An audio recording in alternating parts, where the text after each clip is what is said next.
Tout d'abord, je voudrais dire que je ne suis pas antisémite et que ce message est adressé à nos frères juifs qui ne doivent pas être au courant de ces sataneries.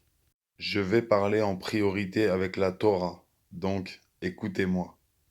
Vous pouvez faire vos recherches. Cette étoile ne vient pas de David, mais de Ramphan, une idole adorée par vos pères en Égypte. Pour commencer, je vais vous lire le livre d'Amos, un prophète que vous aimez et que vous devez suivre. Malheur à ceux qui désirent le jour de l'Éternel, la fin des temps. Qu'attendez-vous du jour de l'Éternel?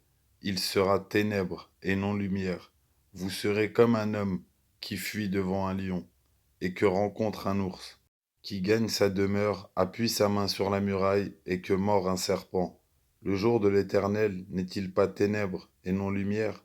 N'est-il pas obscur et sans éclat?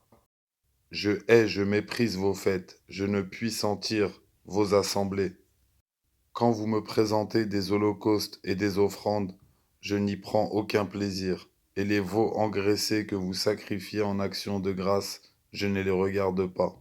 Éloigne de moi le bruit de tes cantiques, je n'écoute pas le son de tes luttes, mais que la droiture soit comme un courant d'eau, et la justice comme un torrent qui jamais ne tarit. M'avez-vous fait des sacrifices et des offrandes pendant les 40 années du désert, maison d'Israël? Emportez donc la tente de votre roi, le piédestal de vos idoles, l'étoile de votre Dieu que vous êtes fabriqué, et je vous emmènerai captifs au-delà de Damas, dit l'Éternel, dont le nom est le Dieu des armées.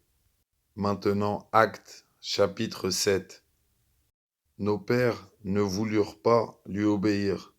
Ils le repoussèrent et ils tournèrent leur cœur vers l'Égypte, en disant à Aaron, fais-nous des dieux qui marchent devant nous, car ce Moïse qui nous a fait sortir du pays d'Égypte, nous ne savons pas ce qu'il est devenu.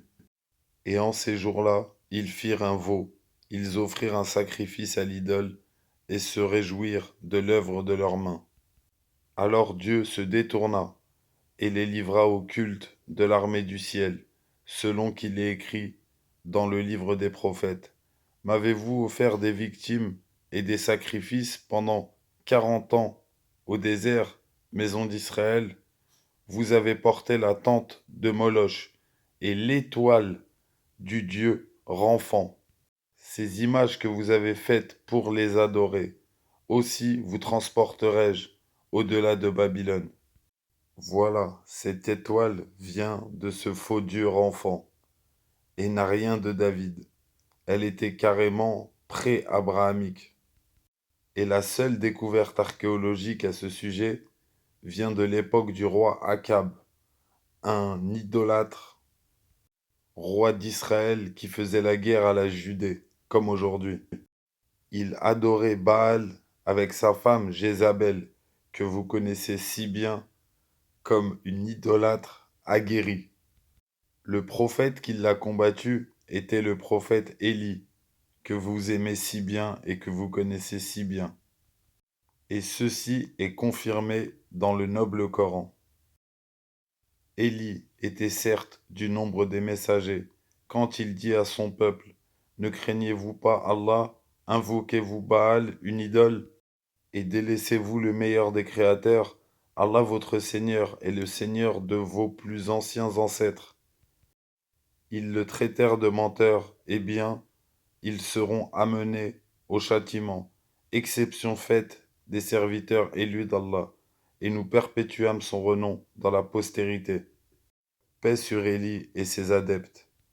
Ce renfant, Moloch, le veau d'or, quoi, adore les sacrifices d'enfants, et on comprend ce qui se passe en Palestine aujourd'hui, ou ce qui vous est arrivé aussi. Le but de cette élite est de remettre Canaan en place, et non les enfants de Jacob. Ils sont cachés chez vous, ils se disent juifs, mais ne le sont pas. Ils veulent votre peau autant que la nôtre, et ils veulent qu'on s'entretue entre nous. Donc, réveillez-vous, vraiment réveillez-vous, et lisez vos livres. Car si vous les suivez, personne ne pourra vous secourir. Nous avons le même Dieu, et ce n'est pas Baal, leur Dieu à eux.